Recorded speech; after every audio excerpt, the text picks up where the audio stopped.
Left. Hey there, it's Jordan with Status Coup, still here in West Virginia. A lot happier to be inside than outside. I just did a interview a little while ago with a great West Virginian progressive activist who was working on Paula Jean Swearingen's campaign, also ran for local office here herself, and that's up. That whole live stream is up right now if you missed it, and we'll cut it up into smaller bits too. Smash the like button right under the live stream, thumbs up. Also share this live stream so we can get it out to more people. I want to start. We're going to talk a lot of Joe Manchin in West Virginia. I want to start with the breaking news that Officer Derek Chauvin was sentenced to 22 and a half years in prison. Not an expert on Minnesota law, but I did just hear somebody on CNN say with good behavior and all, he could be out as early as 15 years. The max that Chauvin could have got was 40 years, and the minimum, I believe, was 12 years. So for all practical purposes, good behavior, he could be out in 15 years. I'm with Hollis Lewis.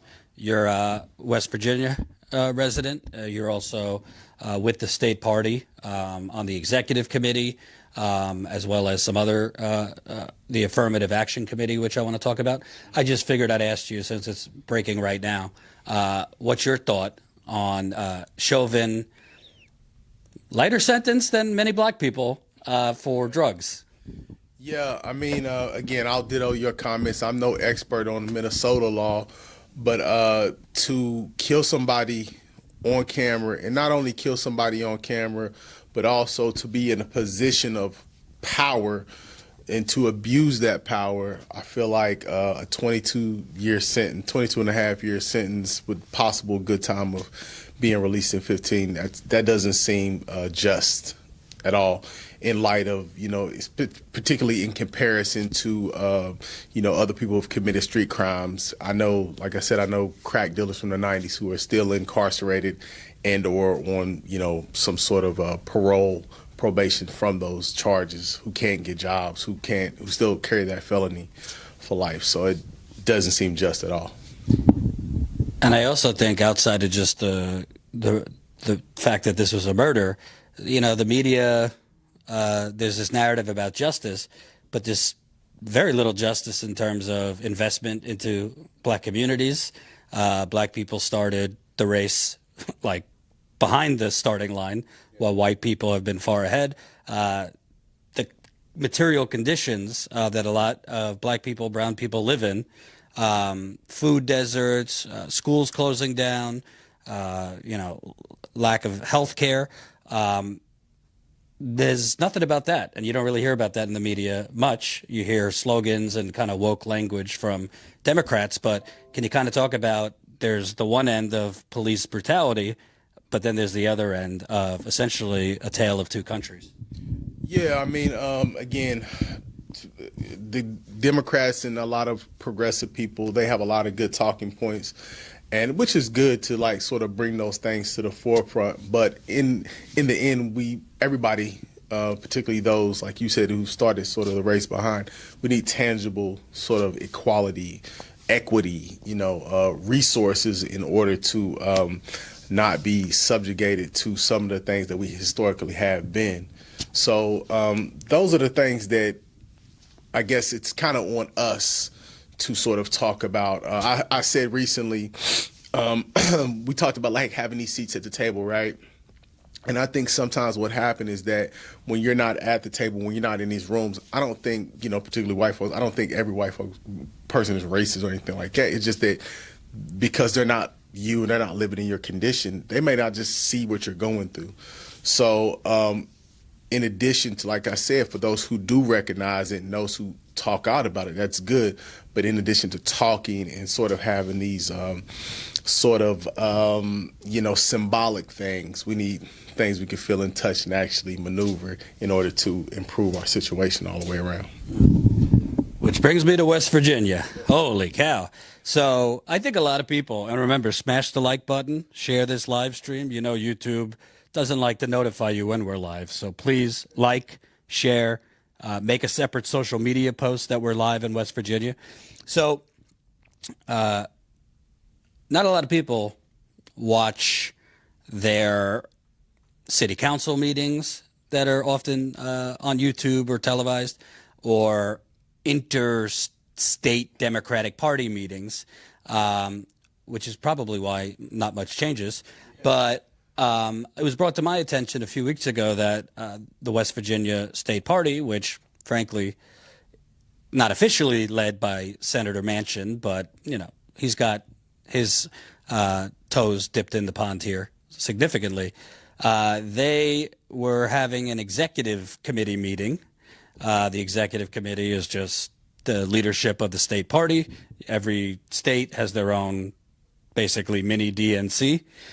So apparently there's been, for years, a fight for inclusivity, more outreach to black people, Hispanics, LGBTQ, Asians, believe it or not, although West Virginia is predominantly white, there are minorities living here as well.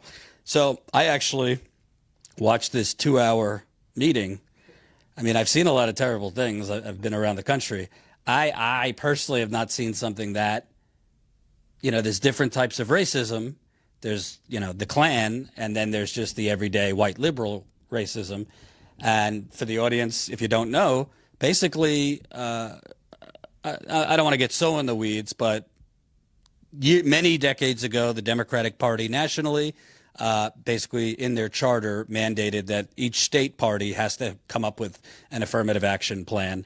The West Virginia Democratic Party and a lot of others did not. So there was a pressure campaign, is my understanding. And finally, earlier this year, they kind of announced they'd be launching these diversity committees. And finally, an affirmative action committee was launched. So I want to start there.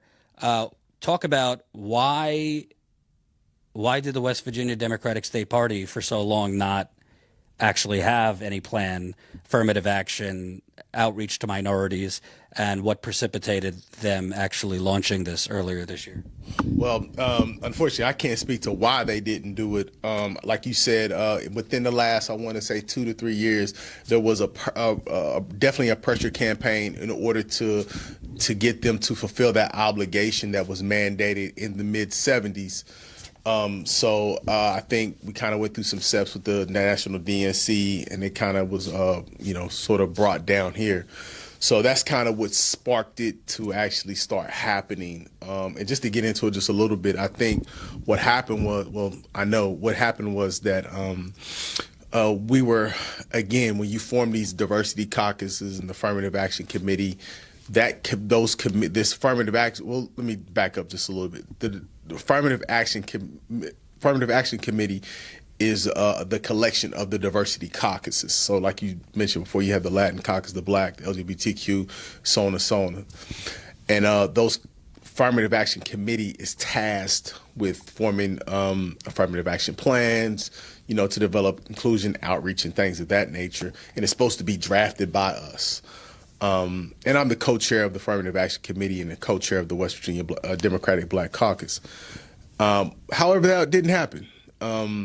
The plan was drafted by the executive committee, the very folks who were forced to establish the various committees, and we were just kind of told what we were going to do as opposed to actually being a part of it. Mostly white executive committee leadership. Yeah, for lack of better words, there are a few minorities, but as far as the leadership is concerned, it is. And again, when we say, and I don't want to just to break it down as black and white, I think what we're suffering from is a problem of sort of the veteran guard and sort of the new guard, and I think our thoughts on how to, because West Virginia was traditionally a Democratic state. Within the last probably 8 years or so, it's progressively turned red, and now we're red as bread can be right now, right? So, and I think that sort of in that we're fighting against sort of two ideologies about how to sort of turn this thing and get it back on track and get better representation that actually represents the interests of the folks here in West Virginia. So I think that's sort of the biggest fight. They're just used to doing things kind of unchecked. And then we come along and, hey, we got some questions. And not only do we have questions, we want those sort of tangibles, and we want resources, and we want that seat at the table to actually be a voice for those who are traditionally underrepresented here in West Virginia. And I want to get into, because, these state parties are basically essentially sub-tentacles of the DNC. Most of their whole being is to fundraise, mostly from donors, special interests, not from, working people. So I want to get into that meeting because this executive committee meeting was the main agenda item was voting on an affirmative action plan.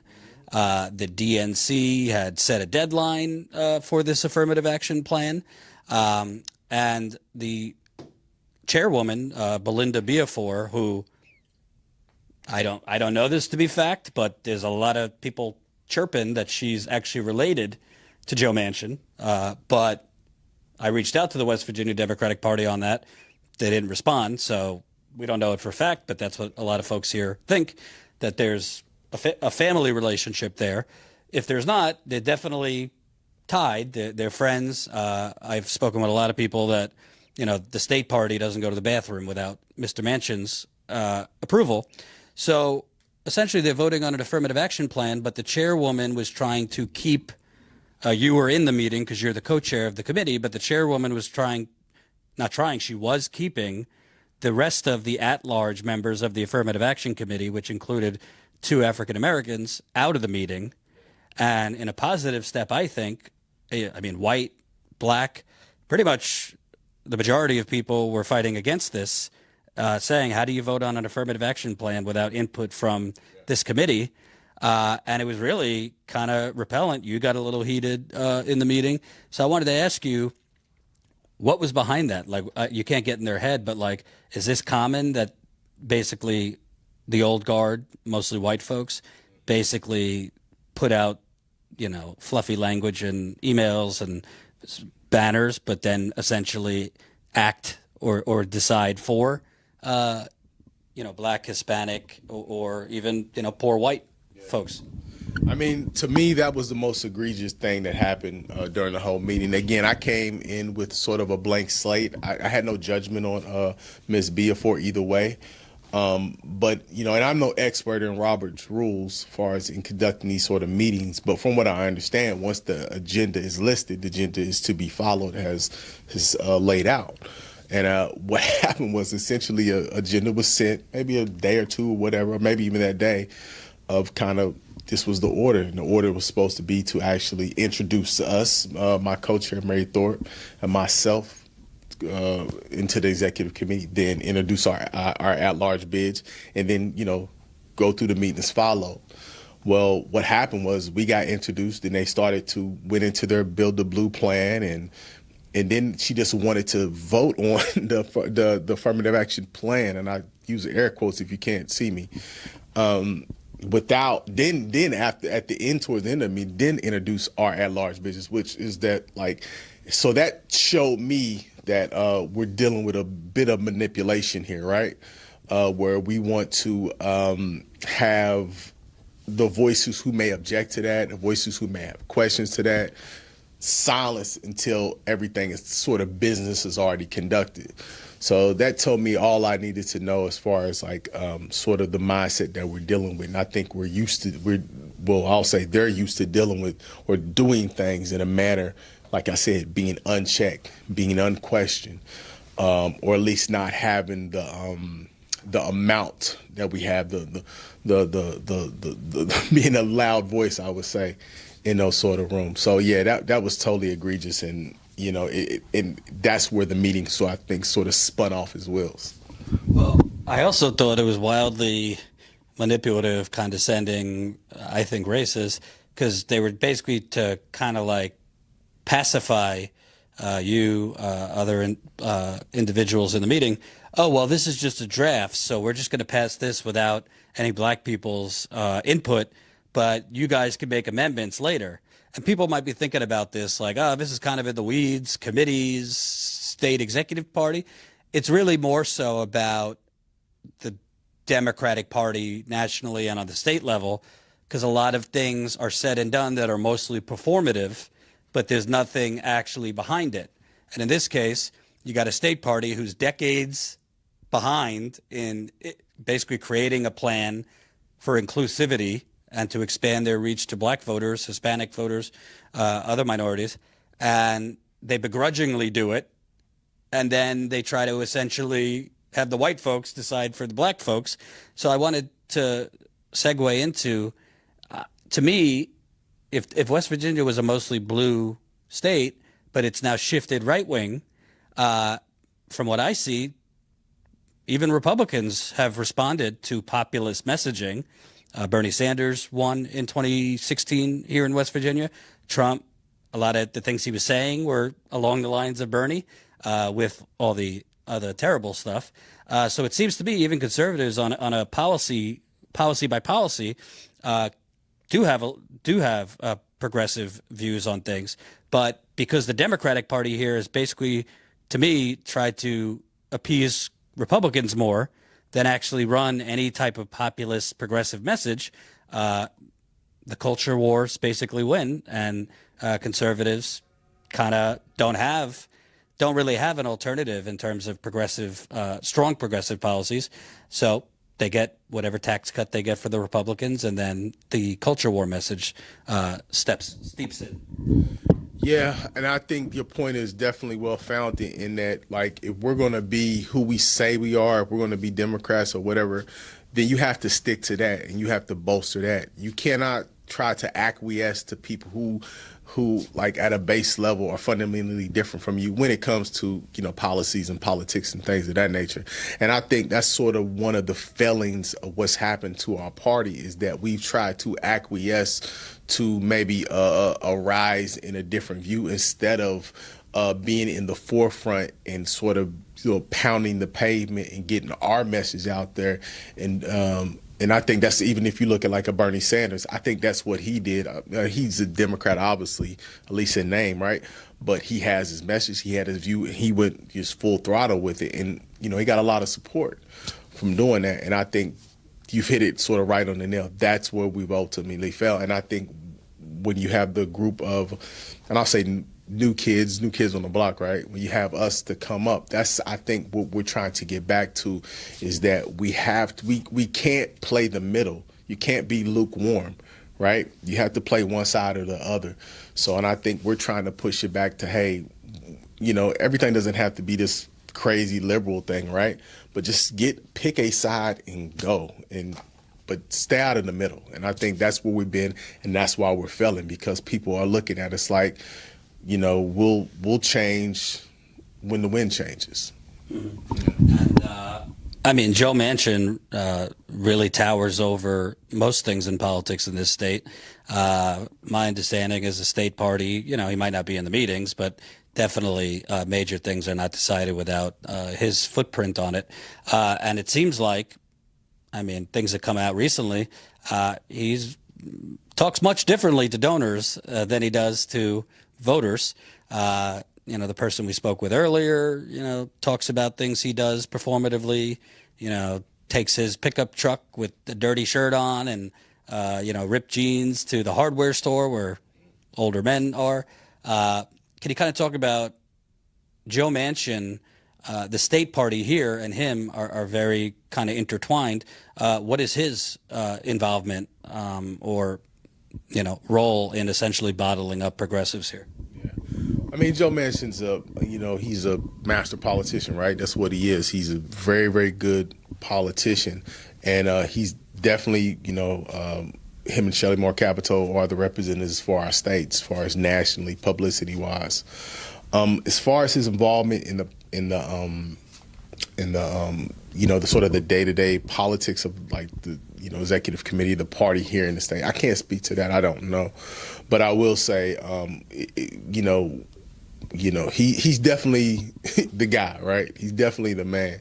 So, I don't want to speak any ill will against him because I don't really know as far as his involvement. But like I said, I think that whatever we do as Democrats, we have to be Democrats. We cannot toe the line anymore. It's not working for us. It's not working for our party. It's definitely not working for our party. And, judging from the last election where it's all pretty much major offices were filled by Republicans, it's not working for our party.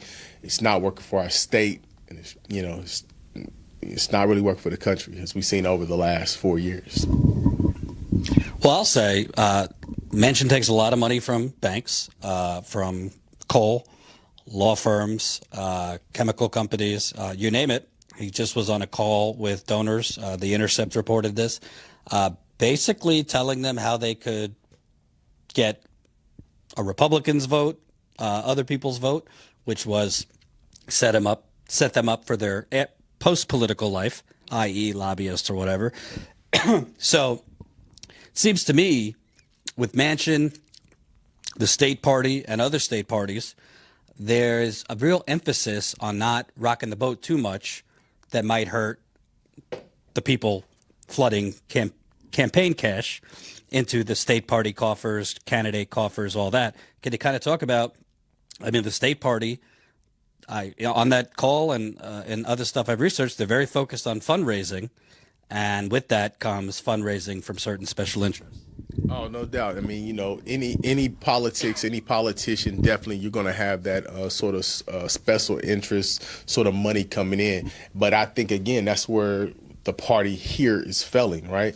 Because we're not going to the people. You're not going to get the millions and billions of dollars that you're going to get from these corporations and coal company, energy people and everything like that. It's not going to happen. But I think that to sort of balance that out so we're not always playing that game, we could go to the people. And I think that's where we're failing. We've tried to, we're in a situation where we're playing the same old game and we're getting the exact same results.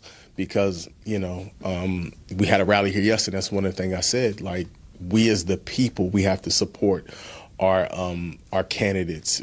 Our little $5 and $10 and $20 and $100, they add up, right? I think Obama did an amazing job when he ran, sort of getting those small incremental donations from a large amount of people, which represented the populace, unlike probably any other president. He got a lot of bank money too. That too. I'm not saying he didn't that end, but I think it was a balancing act, right?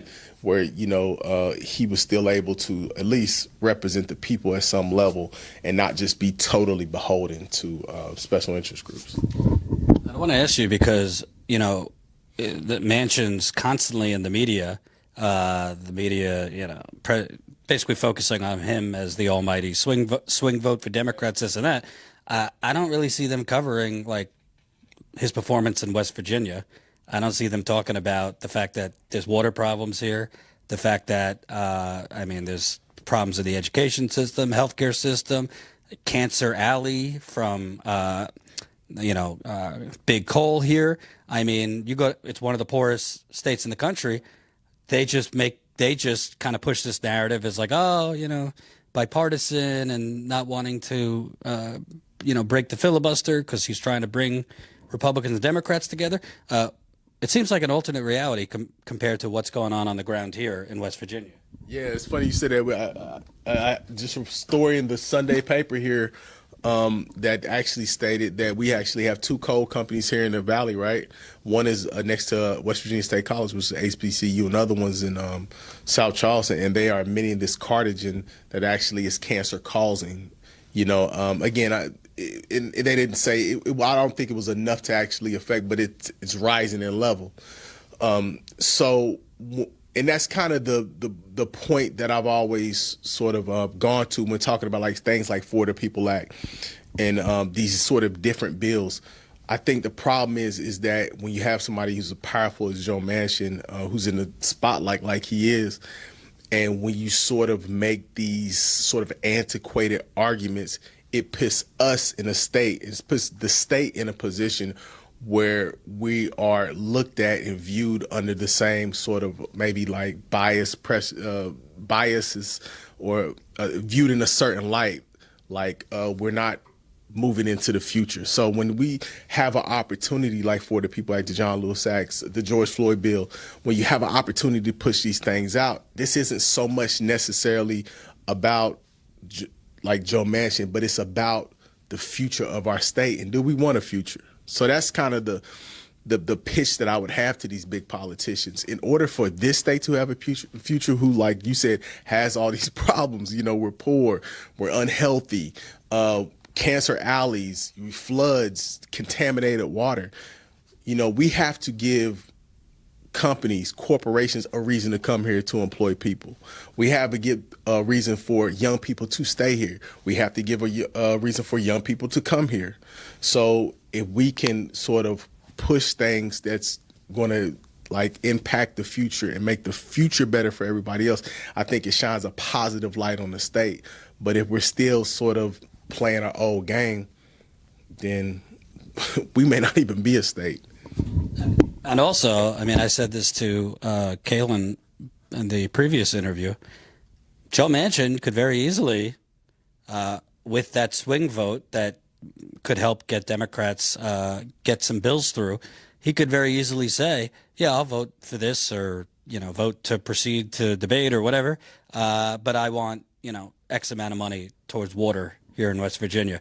I want X amount of money towards, you know, jobs programs, towards, you know, transitioning from coal to clean energy. A, be the right thing to do. That's the most important thing. But B, it would be good politically for himself, the Democratic Party. But it seems they don't think that way. They think in terms of, oh, no, I want to, you know, wax poetic about bipartisanship and saving democracy, but not so much saving the people, you know, starving or dying in West Virginia. And I think, again, and just going back to your original point, when we start talking about like the executive committees and things of that nature, if you're hearing the same people talk, then they have the same talking point. And I think that's what is important for the affirmative action, because we can bring that new voice, you know, if you're willing to listen to that voice, right? Or if you're just in a position where you cannot unhear us, right? If you're willing to listen, then we could be that voice to say, hey, look, man, these are the things that's really going on outside of, you know, what you may know or what you may view and see. Because obviously that level of politicians, they're not on the ground here day to day in this state. You know, I recently drove to Matewan, West Virginia. I was driving through Williams. So, you know, we're dealing with some cases out there. And man, that looks like a place stuck in time. Like it literally looks like, you know, the 1950s and 60s out there, you know? And I can't imagine. I'm like, where do these people work at? What are they doing out here other than maybe this is your family's plot of land? So we have enough problems out here, like you said, where we can sort of earmark some things to all those bills coming in to actually uplift and sort of bring West Virginia into the 21st century. I also want to ask you, because you get this media narrative that, well, this is what Manchin has to do because it's a deep red state. He can't go further left because it will, you know, he won't win re-election. But I see the opposite. I mean, I don't live here, but I've been here a few times. Again, the voters respond to a populist message, issue by issue. Maybe don't call it Medicare for all, call it whatever you want, but they, in principle, it seems, a lot of voters believe in universal health care, things like that. So to me, it's this boogeyman that, like, a Democrat here has to be moderate or has to, you know, cater to the right, when if they would just actually have an economic message rather than woke performative BS, whether it be Manchin or anybody else, could do very well with voters here. I mean, that's definitely a valid point. I think that, again, you always want to be in a position where you can work with people, right? But I think no matter what's kind of going on in Washington, to your point, if you just make it about West Virginia, if you really can sit back and you can sort of lose the sort of the political sort of games and wordplay that happens with all this stuff, and you can kind of bring it back home and kind of do what's best for us outside of, because that's why you're elected. You're a leader in order to kind of see through all the garbage and sort of bring what needs to be brought back home and to make that permanent over anything else that might be happening, even if, somebody's opinion of it is, bad or whatever. But what's in this, and is this going to positively affect our state? That's what's most important, because even if you talk about like Obamacare or the Affordable Health Care Act, again, being one of the most poorest states in the union, we have people walking around here with no teeth. We have people walking around here who are obese. We need as much free health care and as much, of that as we can possibly afford. I don't care what you call it. So I think that those are the sort of issues and sort of the mindset as our leaders have to think about what's good for our state. Let me ask you, getting back to the state party's treatment of minorities. I'm a white dude, but I mean, it's the minority in West Virginia, but like, how do you feel, a black man, you're co-chair of the Black Caucus? I saw other black people that once they were brought into that executive meeting, somehow they were muted a lot via Zoom. Their voices were muted. At the end of that meeting, the chair allowed a white woman to make an amendment, but when a black woman tried to make an amendment, she just shut it down. How does it's a simple question, but like, how do you deal with that while also trying to reform the Democratic Party, which seems like a bunch of old white people, either consciously or subconsciously, have an issue with race? That's a $1 billion question, right? I think that's a good question, though. Man, that is a tough question, because it's one of those things that sort of puts you in a position where you have to sort of maintain your decorum, but at the same time, you can't allow yourself to get ran over. And I think that as far as where we're at with that, this is what we have to work with. But not only this is what we have to work with, what we're trying to do now is that we're putting them on notice that we're just not going to allow you to dictate things to us no more. So it doesn't matter how we got this thing in West Virginia where we have polite racism here, right? So if you're Afro-Latchin, we're kind of used to sort of that sort of narrative, because we're in a position, unlike maybe a major city where you have these subsections and people are sort of segregated, where we're kind of all together, right? So you're sort of used to, being sort of carried that way.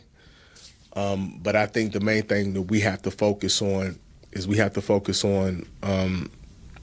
what's in our best interest. And we have to get at these tables and not only have a seat at the table, but also, have a choice in what we're going to eat, have a choice in what we're going to order. So, and sometimes that's just going to come by, I don't want to say force, but that's going to come by, but like just not shutting up, not being quiet, not sitting there taking it, as you've seen in that meeting. So that's kind of the position that we're at now. We're going to have to make things a little messy before we can sort of clean stuff up. And I mean, let me just give real talk here. There's a lot of progressives in this country starting to say, I don't care what their policies are. I don't care what they say. If they have a D next to their name, I'm done. I'm done with the Democratic Party. You can't reform a corrupt party that's been sold to Wall Street. Let's actually build a real third-party movement in this country. Dem exit for shorthand, and say, they might say, I like what you're saying, but you're running a fool's errand trying to reform the Democratic Party or, the New Guard, reform or take over the state party here. What do you say to those people that say, why don't you start your own party? I mean, valid, super valid. Full disclosure, I was an independent for a long time, but I think that these are the two parties that we have now. So I think that if we can get in, and like I said, you know what? I don't think, and again, I understand what you're saying, but I don't think there's been real opposition. I think that what we had with Bernie Sanders and sort of his messaging, and I'm not necessarily a Bernie fan, but I think his messaging and how he went about it, I thought that was sort of the first wave of real opposition to sort of these two parties and sort of just being on the same side of the coin, right? And I think that we're in a position now where, you know, the Democratic Party is they're going to have to show and prove. I think what happened, you know, in Stacey Abrams, what she was able to do to sort of, you know, get those votes out and get those votes in and help, you know, Democrats not only nationally but on her own state level to victory. When you look at sort of national Democratic figures, right? When you're looking at our latest presidents, right? When you're looking at the Obamas, the Clintons, the Bidens, they once stepping into black culture, right? When you think of Clinton outside of Monica Lewinsky, what do you think about? Think about Arsenio Hall, right? You think about Arsenio Hall. I mean, if you guys are old enough, I'm not going to, right? But I remember that, right? When you think about Obama, obviously Obama, the cool basketball, he was the wife and family, right? Even Biden, when you think about Biden, you think about Kamala Harris and the Chucks and the Pearls, or Stacey Abrams, right? So they've done all these things to sort of uplift themselves and put themselves in position. Now it's time that you're at a point now where we can't any longer allow you to sort of use us and use the cool and use, you know, the progressive movement and then not kick anything back. So, again, I understand those DMX folks, but I think that, you know, we're in a position now where we can actually start to push for some real change. Yeah, I was about to say, Clinton might have played a good saxophone, but then he put black people in jail, mass incarceration with the assist of Joe Biden. So I don't tell black people what to think or, you know, all that. But I did find it interesting during the primary. People like P. Diddy, some other, you know, black celebrities were basically saying, our vote's not automatic. What are you going to do for us? Blah, blah, blah. So I think whether it's for black people or white people, that needs to start, because you can't, it's, you know, if we repeat this cycle where it's always just going to say, well, look at that Republican boogeyman, you have no choice, then we're going to be in the same situation over and over again. And I think even like if you look at like, and at where we're at now, you look at, you know, some young white woman who came from Tennessee or West Virginia or Virginia who had these hopes of going to school and took out all these loans, right? So now they're in a position where they're so loan heavy as far as student loan debt that they can't move forward in life. So, you know, this comes not only to like just a black issue or those people underrepresented, but you're talking about people who were hook, line, and sinker to these sort of American ideals, or this is the path to success, who were totally lied to, right? So I think, you know, and the Democratic Party is supposed to be the ones to come in, sort of evaluate the problems and struggles of those people and do something to have a tangible, real change. So I think they're at a crossroads and they have to sort of act on the ideas that they perpetuate. But isn't there a basic conflict if you're basically taking money from all the capitalist corporatists that are keeping black, brown, poor whites down? I mean, it seems like there's an inherent conflict of interest. I mean, Republicans too, don't get me wrong. But, I mean, Biden told donors, like, nothing's fundamentally going to change. And since he's been president, the COVID relief bill was good, but it's all temporary patchwork. Yeah. They say cut poverty in half, okay, for like a year, but none of the programs are permanent. Yeah. So isn't there a toxic effect of money here?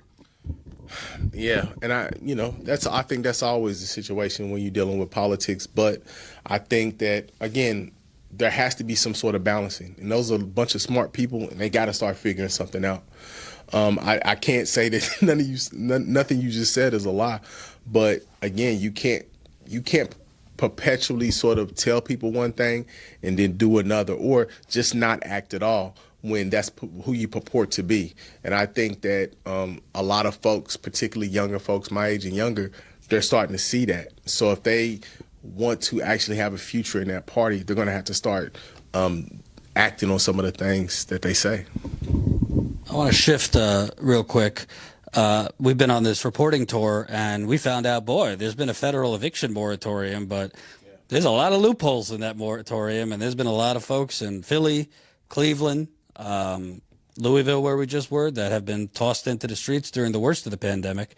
I know that you have had some of your career, you dealt with evictions, so I wanted to ask you what's been going on here, because as far as I could see, city by city, state by state, there's been a lot of people evicted despite the moratorium. Yeah, and I was a magistrate judge, so I was a Kanawha County magistrate for about 2 years. And one of the things that I did, in addition to like the criminal stuff and small civil stuff, is deal with evictions. And it's been a real tough situation. Again, I think kind of what happens is that, at least here, right, we don't necessarily have maybe these huge land barons. So you have these landlords on one hand who may have 1 or 2 homes, mom left them. They're just making a little scratch or making enough money to sort of pay the mortgage, and they're renting it out. And so the people can't pay, so the mortgage is not getting paid. So it kind of puts everybody in a tough situation. And again, as far as the moratorium, I think probably the biggest flaw that I've seen is a lot of people aren't sort of savvy enough to do the paperwork. They don't know sort of that this exists as far as when they were doing it. I don't know kind of the status now. I recently heard something that there's a moratorium on foreclosures as far as if you got federal money, so Freddie Mae and Fannie Mac. So it's a real tough situation because people are losing jobs, particularly at the beginning of the pandemic, before we sort of had the relief funds available. When people just weren't working, particularly like when you have your wait staff, or you have people at low-level jobs who were just laid off. So it just created a real tough situation. And even here locally, we've never had such a big homeless problem, and that's in addition to mental health and drug issues. But it's a really, really tough situation. And also, it seems, I mean, this has been reported, but states, cities got hundreds of millions of dollars that was supposed to go to landlords for payment for tenants, but a lot of those landlords either didn't take it or took it and just used it to redevelop their places, make repairs, this and that, and still evicted the tenants. Doesn't seem to be any accountability for the money. I mean, in Texas, I think they got like 500-600 million and like 4% was distributed. I don't know what the numbers here are in West Virginia, but it seems to me there's a lot of loopholes and folks that have been evicted, not for non-payment, but landlords, they couldn't evict them for non-payment, so evicted them for nuisance violations or that their lease was up and the landlord didn't want to sign. So it seems part of this in other cities, I don't know about West Virginia, has been landlords basically taking money and then pushing tenants out for further gentrification efforts. Well, and again, I can't necessarily speak on other cities. I know I didn't really see a whole lot of that. A lot of what I saw personally was just like they just didn't have the money, right? But I think that, again, that goes into some sort of moral obligations about, kind of how we're going to conduct business, what's right and what's wrong. And as far as the relief funds, I would really be interested to see sort of who's doing like the checks and balances of that. And because I know here we had a policy, we're not going to try to kick somebody out. We give you, again, the magistrates here, we have a lot of sort of discretion on how we handle these things as far as evictions concerned. So outside of having the paperwork, at least during the heart of the pandemic, as far as filling out that. So we tried to, work with tenants as well as landlords as much as possible. Right. Because it also seems to me, if you look at the different mechanisms here, the banks in 2008, 2009, they got all the money from the federal government. They paid it back, but actually the amount of money the government gave to the banks ended up being into the trillions. So that money easily went to the banks for bailing out the banks. But this money that was supposed to go towards tenants, somehow there's been this patchwork system that tenants don't receive it. We spoke with homeless individuals that have been that were in their apartments and were evicted during the pandemic and are sleeping in a park for over a year. So it seems to be a different standard the capitalist class, if they need help after tanking the economy, they get the help pretty quickly. But for actual tenants, they don't. And also, was it realistic to even have a moratorium? Like, if people are behind $10,000, $20,000 on rent, even if they get their job back, you can't pay that back in time to not be evicted. So what are your thoughts on that? Again, that's true. I've definitely seen that. And I think that, to your point, when we talk that was someone's, infuriates me, because not only did the banks get that bailout, but I think the auto industry got a bailout, insurance company got bailouts during that period. And I think when you're looking at something like this, like a pandemic, the people need a bailout. And I think while the government's, because I think they gave out like $1,200, and depending on how many kids you had, you got a little bit more. So I think what should have happened is that we should have been more cognizant of, like, again, a one-time payment is great. And I'm sure, a lot of people, some people messed the money up, and a lot of people did what they were supposed to do as far as paying their bills. But again, that only goes so far, right?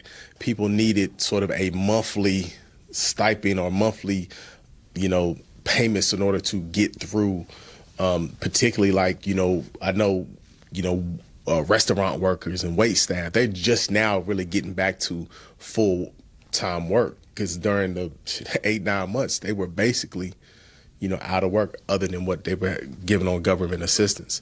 So, and again, just getting back, these are the type of things that Democrats have to be cognizant of. You cannot purport yourself to be a party of the people, then when the people need you, you don't come through. Right now, I mean, this infrastructure bill is supposed to be $2.2 trillion. That's insufficient if you talk to climate experts. Now it's $1 trillion with $500 billion of that new money. So it seems like there's this constant watering down under the guise of bipartisanship. But at the end of the day, it just ends up becoming this nonstop, incremental performative victories. And like you're saying, the people need to come together to demand more. I don't know if you rode West Virginia roads, but we need $1 trillion here just to fix our potholes and our everything that we have. Our roads are pretty bad. We need work on bridges. And these are just like basic sort of just safety, right? How many accidents are caused? I mean, I don't have the number, right? But how many accidents are caused by potholes or, damaged roads or uneven roads or, janky bridges? So it just seems common sense. Last question. For people watching, why should they care about what goes on the state level? You're with the state party. Why should they get involved with their state Democratic Party?